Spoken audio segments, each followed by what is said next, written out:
For Marie, a mother in Norfolk, Massachusetts, finding a school for her autistic son felt like an odyssey without a map. When the boy was in third grade, the local district told Marie that their special ed program couldn't accommodate his aggressive behavior. Several private special ed schools turned him away, and after Marie and her husband finally found a school for their son, he came home one day with bruises on his wrists. There is no Yelp. I can't just go online and say, how is this school rated? There's nothing out there like that. We're talking about putting our child in a school where they may use restraints. Will my child be safe? And you have to pretty much wait and see what happens. It turns out reports of abuse and neglect are widespread at publicly funded private special ed schools in Massachusetts. We'll speak with one of the reporters who's been investigating. It's next. Next is powered by the New England News Collaborative, 8 public media companies coming together to tell the story of a changing region, with support from the Corporation for Public Broadcasting. This is Next. I'm John Dankosky. This podcast is an updated version of episode 4, which we called Out at Sea. We'll be back with a brand new episode in 2 weeks. Meanwhile, I'll be carving up a 16-pound turkey. Coming up in the waters off Tiny Block Island, there might just be the scene of the nation's biggest energy revolution. But first, a report out in August from the Boston-based Disability Law Center found widespread abuse and neglect at a private special education school in Middleborough. It's a town on the southeast corner of Massachusetts. There are worries that the problem seen at Chamberlain International might be more widespread, though. Here's Stan Eichner. He's head litigator at the Law Center. We have a growing concern about students with disabilities across the Commonwealth being severely mistreated. It's our sense that the mistreatment of these youngsters with disabilities is not limited to public or private schools. It's not limited by geography, and we think it's a widespread problem. A few weeks ago, members of the Massachusetts Legislature's Education Committee met for a hearing on oversight of the private special education school system. This comes after WBUR and the investigative journalism unit, The Eye, published a series of reports over the summer looking at allegations of mistreatment. At the hearing, State Education Secretary Jim Pizer said Massachusetts has hired a consulting firm to, quote, do an in-depth assessment of these issues. Reporter Shannon Dooling has been covering this story for us. Shannon, welcome to Next. Thanks, John. So first of all, how many students are we talking about here in this system? So there are about 6,000 publicly funded Massachusetts students in these out-of-district placements at private special ed schools. There are approximately 1,500 out-of-state and international students at these Massachusetts schools, including some students from all over New England. The schools here in Massachusetts are often referred to as 766 schools. They're named after the state's special ed law, which in fact was the first of its kind in the country. So basically what that law requires, if a public school district determines it can't meet the needs of a special ed student, then the district is required by law to pay for an appropriate education elsewhere. And so sometimes that means at these private special ed schools that are outside of the district. So students at these private special ed schools, they can display a wide range of diagnoses, including autism, severe anxiety, or depression. We're going to hear right now from James Major. He's the executive director of the Massachusetts Association of 766 approved private schools. Major says students at these schools have complex, severe disabilities, and that can make for a challenging academic environment. They usually have failed repeatedly over and over and over again, and it's been incredibly frustrating for the kid. And our schools really represent the last hope and opportunity for these kids. According to Massachusetts data, the number of special ed students with severe disabilities is increasing dramatically. For example, since 2003, enrollment of students with autism is up more than 300%. The number of students with severe neurological impairments is up almost 150% in the same time frame. Again, here's James Major. The numbers of kids with complex and severe disabilities is increasing in America and in Massachusetts, and it's increasing dramatically. And it's a real challenge to not only to our members, but to public school districts. So, Shannon, you went looking for people who are trying to find more information about schools just like these.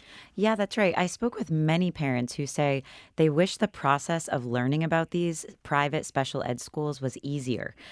They can't find information about past allegations of mistreatment at schools. It's really difficult to find a list of the schools that might be available or appropriate for their child. So one of the parents that we spoke with, actually, her son attended the Chamberlain International School, which was the subject of the Disability Law Center's latest investigation. We'll hear more about her story coming up next. But first, this is Marie. She lives in Norfolk, Mass. She shared her family's story about searching for a private special ed school for their son. Let's head down to the end of the block so you guys can ride. All right? You can go ahead, bud. Marie's lanky 13-year-old son is cruising around their neighborhood on his razor trike. Marie says it's one of his favorite summer activities. It's kind of the equivalent of an adult big wheel. And, executive functioning is a challenge, which means that learning to do something like ride a bike is a challenge. We've agreed not to use Marie's last name because of her son's age and to protect his medical privacy. Her son was diagnosed with autism when he was 2 years old. He also has acute anxiety disorder. Marie began homeschooling her son in the 2nd grade when the combination of academic and social pressures made the public school environment a difficult place for her son to learn. The boy was supposed to begin the 3rd grade at a special ed program in the Norfolk district, but when his behavior became increasingly aggressive, Marie says the school district could no longer accommodate him. The school advised that instead of homeschooling or trying to bring him back into school, they felt it was best that we look for an outplacement. Marie says none of the special ed schools suggested by the Norfolk district were appropriate for her son. She says they either didn't accept students his age or didn't take students with his type of aggressive behavior. At that point, Marie and her husband had to do a lot of their own research, looking online and asking around to other parents. After trying one school, they ultimately pulled their son when he came home with bruising around his wrists. They began searching again. There is no Yelp. I can't just go online and say, how is this school rated? There's nothing out there like that. We're talking about putting our child in a school where they may use restraints. And, it was very hard to find out information. Have there been any incidents with any of the children who have been put in restraints? Will my child be safe? And you have to pretty much wait and see what happens. The mother of a former Chamberlain International School student says she also could have used more information about private special ed schools. Jacqueline Dinan from Pembroke, New Hampshire, says she wishes she'd had access to information about Chamberlain's record of mistreatment before she sent her son to the school in 2014. Dinan says she now counts her 13-year-old son among those cases of mistreatment. She says her son experienced a traumatic altercation with a female staff member at Chamberlain. Dinan's son told her over the phone what he alleged the staff member said. He said that she said, when you're older and you're in prison, you're not going to be able to speak because you're going to have a dick in your mouth. Dinan says her son was also sexually harassed by older students, was excessively restrained by staff, and even slapped in the face. I don't think that one instance of neglect or a single incident of abuse means it's not a good school. But if there's a report every day, I want to know. It would have saved my son a lot of time. I would have picked a different school for him.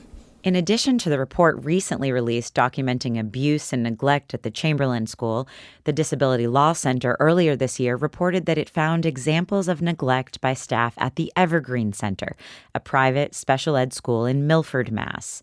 The Evergreen Center says it cooperated fully with the Law Center in addressing its concerns, and the DLC closed the investigation last month. And Stan Eichner, head litigator at the Law Center, says the problem isn't confined to private special ed schools. They also found serious mistreatment at the public Peck School in Holyoke, Mass. Eichner says the mistreatment of students at the Peck School was startling. Students were mistreated by very large staff members. One student had been restrained again and, many dozens of times. Many of the students had sustained physical injuries. It was just awful. In a statement, Dr. Stephen Dreich, the receiver of the Holyoke School District, says staff at the Peck School are receiving additional training, and there's been a steady decrease in the use of restraints in the program. Dreich says the school continues to cooperate with the Law Center. But at the private Eagleton School in Great Barrington, Mass., state licensing agencies found the culture of abuse to be beyond repair. The all-boys residential school was put on probation in February in response to allegations of staff punching students, refusing medical treatment, and verbally abusing the boys and young men. State regulators revoked the school's licenses in March, and the facility closed in April. 17 former Eagleton staffers now face criminal charges.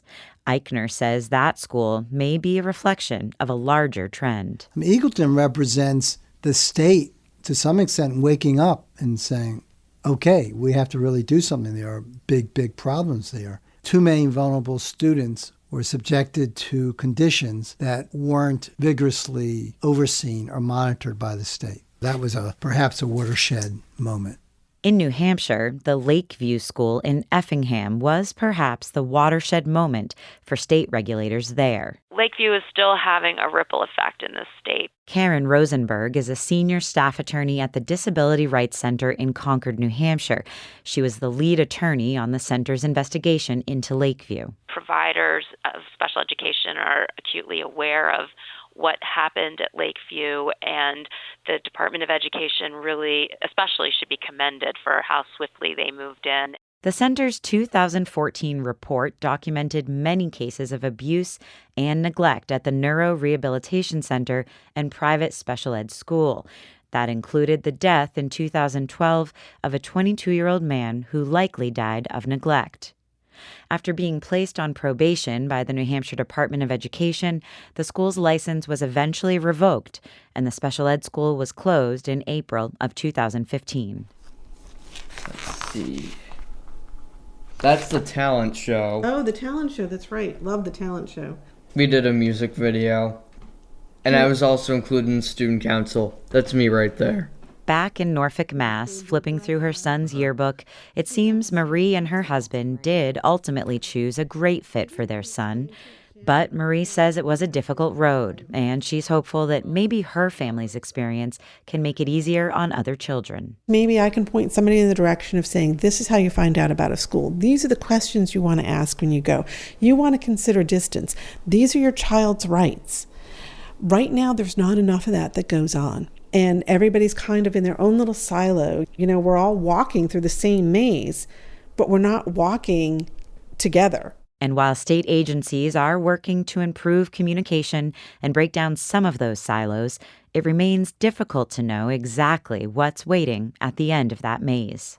That's Shannon Dooling from WBUR reporting. She was working in conjunction with the investigative reporting team at The Eye. She's back with us now.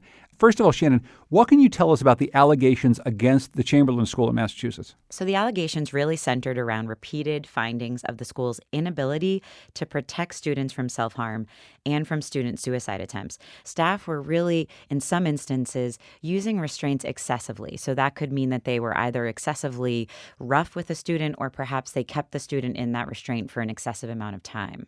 So what is the state of Massachusetts doing about this? Did you get any reaction from education officials or child welfare officials? Yeah, we did. So Massachusetts Governor Charlie Baker, as well as the state licensing agencies, say that they're all taking these findings seriously, and they're reviewing the details of the report. But even before the results of the Chamberlain investigation were released, we talked with Maria Mosaides. She's the director of the State Office of the Child Advocate. She told us that they hope to learn from difficult cases like the ones we heard about in the story. Let's hear from Mosaides. I think the population of children that are now in these schools represent more acute cases than ever before. And so it is a good time to look at the protocols and say, are these sufficient to protect the children who are currently in these schools? And she says part of that includes interagency communication, particularly when it comes to sharing reports of abuse and neglect documented at residential schools. You've been investigating Massachusetts schools, but it's not the only state that serves public school students in private special ed schools, right? That's right. Every state has its own way of meeting the requirements of the federal special ed law. It's called IDEA, which again requires that students with disabilities be given a free and appropriate education in the least restrictive setting possible. So once a determination is made that a student can't be adequately served in a public school for whatever reason, then these private special ed schools come into play. In Maine, for instance, the equivalent to these quote, 766 schools in Massachusetts are referred to as private special purpose schools.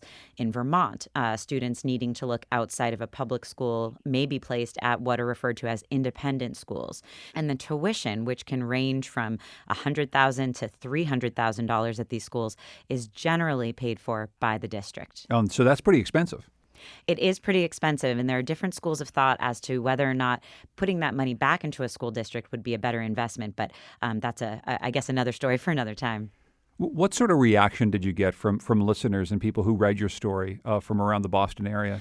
It's interesting. In reporting the story, and then after the story aired and was published, we heard from a lot of people who quite frankly thanked us for bringing some attention to this issue, saying, that comment from Marie that we hear that there's no Yelp for schools like this. We just want a central database that we can go to find out what are the allegations against this school, what was decided, what corrective action was put into place. So that was a big echoing comment throughout the feedback. I would say also that a number of people were also just sort of inquiring about what's the solution. So what's next? How's the state going to work to improve this oversight? And we'll continue to follow up with the state and with the agencies here in Massachusetts that do the licensing and the oversight to hold them to that and see what plans they have. If you'd like to read more on Shannon Dooling's reporting project on special education with WBUR News and the Eye, go to nextnewengland.org. Thanks so much, Shannon. Thank you, John. Coming up, the nation's first offshore wind farm is about to get up and running off the coast of Rhode Island. This is next.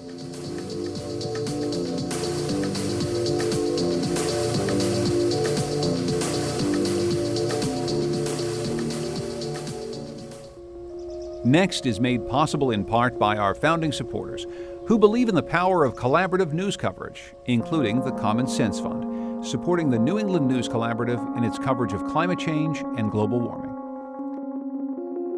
The 5 turbines off the coast of Rhode Island that make up our country's first offshore wind farm are set to begin operation before the end of the month. Deepwater Wind VP Matt Morrissey led a recent tour of the facility just southeast of Block Island, and he talked to WBUR. This is the sound of capacity. In the Rhode Island, Massachusetts wind energy area, the wind is as strong as any wind resource anywhere in the world. The Block Island project is likely just the beginning for New England offshore wind power.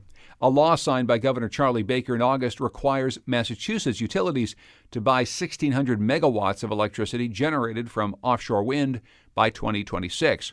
Deepwater Wind and other developers have leased 750,000 acres of ocean 18 miles off the Massachusetts coast that's intended for wind farms.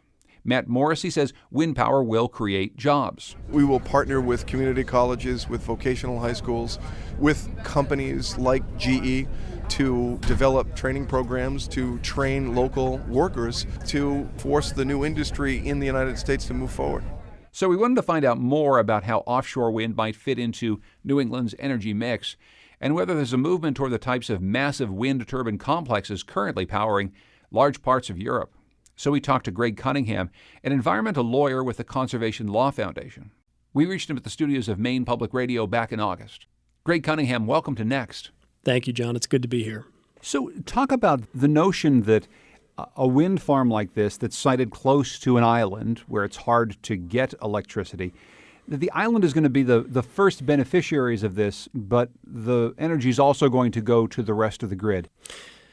So the people of Block Island will have, in essence, first dibs on electricity generated by the facility. It will, however, with some frequency, generate more electricity than is needed by the islanders. And as a result, unused energy will be exported on the grid. Those electrons will be delivered on a cable that will run under the Atlantic Ocean and to the mainland, where it will be transmitted directly into our larger regional transmission grid.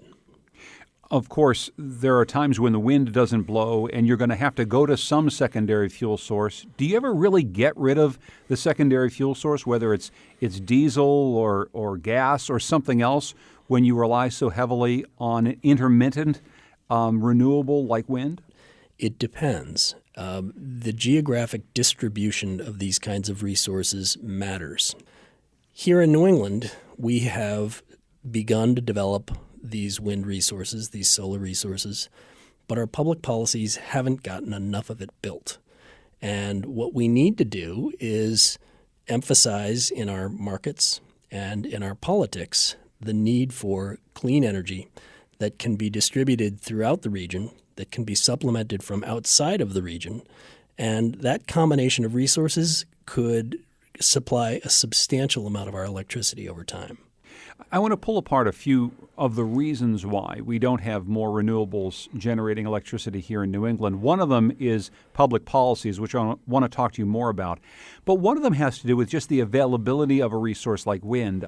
I've been looking at some heat maps, they call them, of various places across the country where you can see more wind as a resource versus less wind as a resource. And as you look across New England, there's certainly a coastal band, and then there's a bit in inland northern New England, but an awful lot of our region just doesn't seem very good for wind at all. Do I have that right?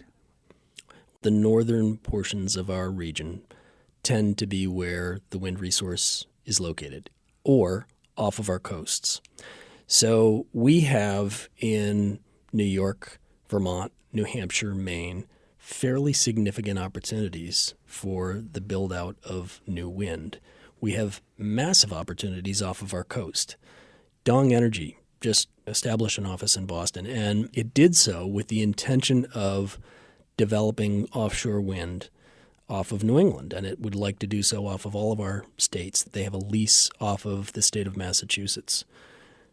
They're contemplating what may be as many as 10,000 megawatts of wind offshore. This is a significant contribution to a grid that currently accommodates about 30 to 35,000 megawatts of total power. So to inject over the next several years an additional 33% of energy that is entirely fuel-free could be really a game changer for the region. So you're saying that especially offshore wind as a resource is something that New England could potentially have in abundance, but we don't have the public policy right now to allow for it. So in your mind, what are the barriers? I think I would rephrase that to say we historically have not had the public policies. We made some breakthroughs, frankly, in the last several weeks with the state of Massachusetts legislature passing its omnibus energy bill, which includes authorization for the state to invest in up to 1,600 megawatts of offshore wind. That investment is designed to take place over the next 10 years, and it could significantly contribute to an industry that really needs a degree of scale in order to bring down the costs. We have numerous states within the region that haven't acted. We have the state of Maine that, frankly, has acted in fashions that have undermined the public policies, where we established opportunities. Statoil sought to take advantage of that opportunity, came to Maine, looked to develop a pilot project, not unlike the Deepwater Wind project, was making progress. And thanks to Governor LePage and his PUC appointees, they entirely undermined the contract that had been entered into. And Statoil walked away from Maine, sadly leaving behind not only clean energy opportunities, but business development opportunities. But of course, of the various public policy decisions that states have made regarding siting wind projects, it's not just the one that you're talking about in Maine. It also has to do with, frankly, what a lot of us call NIMBYism, just not wanting to see a big wind tower in my backyard or getting in the way of the view that I have. That was certainly one of the issues when the Cape Wind project off of Cape Cod met its demise, if you will. I mean, is that another big piece of it, that people just don't want to see these wind towers? It is a piece of it.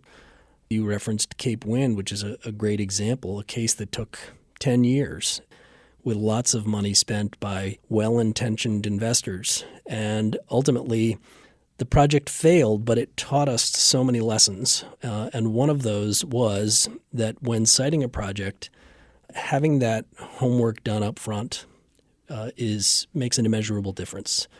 Our federal government has stepped up and engaged in a fair amount of that kind of pre-permitting analysis and has identified specific areas where offshore wind is best located.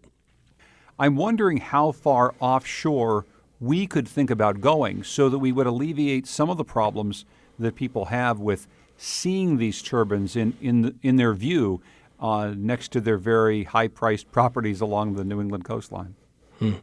This is the real quandary, because the further offshore you locate them, the longer your cable needs to be, the more infrastructure you need in place to transmit that energy, and as a result, the higher the cost. And so there really needs to be a balance struck between what impacts we'll feel visually and what impacts we'll feel economically. How does the cost of offshore wind compare right now to, say, the cost of nuclear power or getting your power from natural gas or even oil or solar? Can you give us a little breakdown about what the costs are like right now and maybe what they might be in the future? I would start by suggesting it's not the fairest of questions, because this is a nascent industry. And again, the costs associated with any form of energy development really relate to the supply chains, the manufacturing chains. And when you don't yet have those in place in this country, with that said, it is anticipated that the cost of offshore wind developed off the coast of Massachusetts will be somewhere in the range of 8 to potentially 12 to 14 cents per kilowatt hour. The cost of onshore wind has generally of late been somewhere in the 4 to 10 kilowatt hour price range. And you would find that the cost of a natural gas generator is probably in the lower end of that scale. Nuclear is toward the middle, the higher end of that scale. So offshore wind is not yet price competitive. Onshore wind absolutely is. Solar power increasingly is. Nuclear power generally is not, to develop a new nuclear facility, which is not something that's currently contemplated in New England. This Block Island project is admittedly pretty small, but what does it mean to you that it's the first of its kind in the country?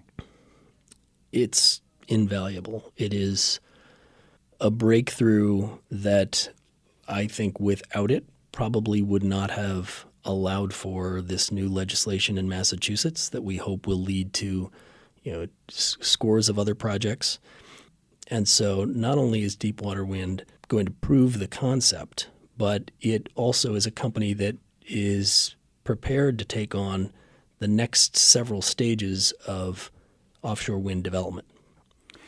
Of course, there's the business community and what they think about projects like this, whether they can make money at them moving forward. But of course, the United States and this region is under some pretty important mandates from the federal government and self-imposed mandates as well. I mean, how much of this has to do with regulation and goal setting, and how much of it has to do with the market deciding that wind is the thing that we need? Well, in New England, the public policies and, frankly, some of the legal mandates that come out of those public policies should be fairly influential in the process. And I'll give you an example. The state of Massachusetts has the 80% reduction in greenhouse gas emissions by 2050 goal that I alluded to earlier, but they've gone beyond that. In their Global Warming Solutions Act, they've actually mandated that their regulatory decisions have to be consistent with that reduction. And so every time their government acts, they need to be assessing whether it is consistent with 80% by 2050.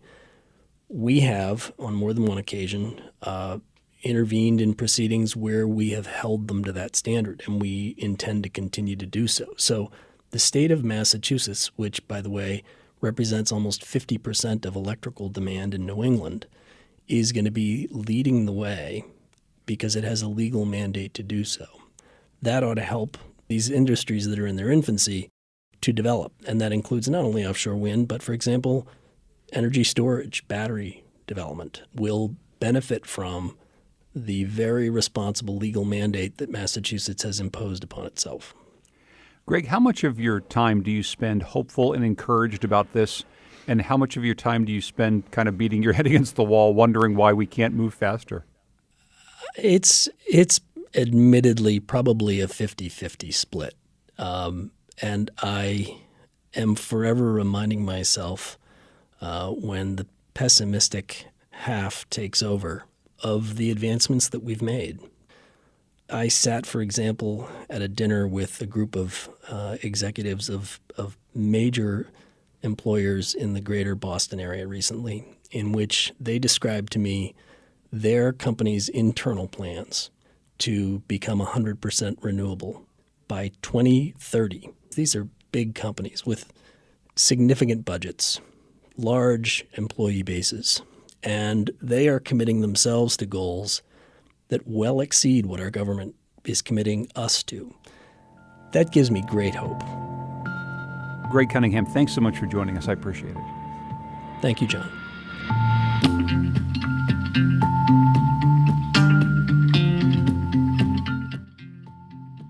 Now, one of the concerns about offshore wind has been the impact on the environment, not just on birds, but also fish that swim nearby.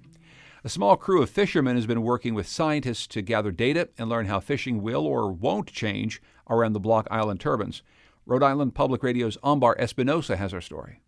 Every month for the past 4.5 years, Captain Rodman Sykes has sailed out to Block Island Sound with his crew and a small group of scientists. They tow a fish net and scrape the seafloor twice in 3 different locations, within the area of the Block Island wind farm and in areas close to it for reference. Sykes stands over the fish to inspect them each time his crew brings up the net and releases the catch. Mostly skates, there's a sea bass, a few small scup, sea robins, dogfish, not much else, but a good sample. So we'll go on to the next station. While Sykes redirects his vessel to the next sampling area, scientists get right to work, sorting fish by species, winter skate, taking their weight and measuring their length. 35.5. They also take samples of what's in the stomachs of fish sought after by recreational fishermen. Together, these scientists and fishermen make up the research team hired by Deepwater Wind to collect data to understand the wind farm's impacts on fish and shellfish. Sykes says at first that didn't sit well with a small group of fishermen. I had guys question me about why are you working for the wind farm. I told them I'm not working for the wind farm, I'm working for the fishing community. Deepwater Wind hired fishermen to be a part of this research survey to get their buy-in. It worked. Sykes thinks this partnership between scientists and local fishermen is important. We don't want some out-of-state boat, we don't want a government or state boat doing it. We need one of our boats to do it, to have the trust of the fishermen. As a longtime commercial fisherman for nearly 50 years, he knows these waters well. Fishermen respect him, so he's kind of like the fishing community's eyes and ears on this project. Drew Carey is a lead scientist for Inspire Environmental, the firm overseeing the fish survey. The firm tapped into the expertise of local fishermen to design the study, to learn where they drag their nets, how fish move in the area, and what kinds of concerns they have.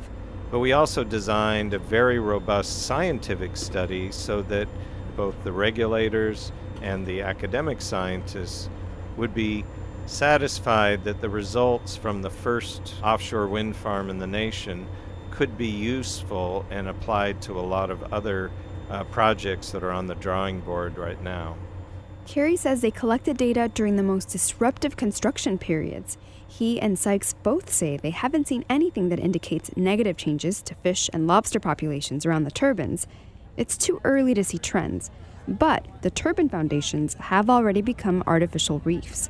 On another boat that gave a tour of the offshore wind farm this summer, Grover Fugate with the Rhode Island Coastal Resources Management Council told visitors the foundations the turbines sit on have about 1.5 inch layer of mussels that are attracting more fish. We were out here several times with the work crews, and you put the fish finders on and you can see these columns of fish up and down underneath the towers. The other interesting thing is, speaking to some of the fishermen, is that the fish species that you see under each tower tend to differ. So it seems like each tower has its own little community that's a little different than the others. Some fishermen are still skeptical. Back on the boat where fish data are being gathered, Anthony Ponte is one of them. He too hasn't seen any negative impact so far. But you don't know what's going to happen once electricity starts flowing through the wires. And Rodman Sykes, the captain of this boat, adds fishermen feel like there are still a lot of unknowns about how a new energy industry will affect theirs. And this, of course, is only the beginning. If this works out, there's just going to be more and more and more. How much of the ocean are they going to take away from us? We've basically had the ocean to ourselves for forever, and now the ocean is starting to be divided up. And that's a hard thing to accept, but you got to realize that someday somebody's going to say, wait a minute, I want some of that. This research project that Sykes is a part of will continue to gather data for 2 years while the Block Island wind farm is in operation. That ought to give Rhode Island and other states a better understanding of what fishing impacts to expect from an emerging offshore wind industry. For the New England News Collaborative, I'm Amber Espinosa.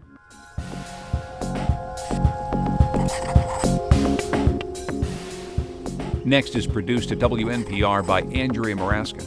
The executive producer is Katie Tolarski. The digital editor is Heather Brandon. Production help this week from Richard Chacon, John Keimel, and Marquise Neal. Our theme music is by composer Todd Merrill. You can hear more of his music at toddmerrill.com. Thanks also to Goodnight Blue Moon for their song, New England. The New England News Collaborative is funded in part by the Corporation for Public Broadcasting, and it's powered by WBUR Boston, Vermont Public Radio, New Hampshire Public Radio, Maine Public Radio, Rhode Island Public Radio, WSHU Public Radio Group, New England Public Radio, and WNPR.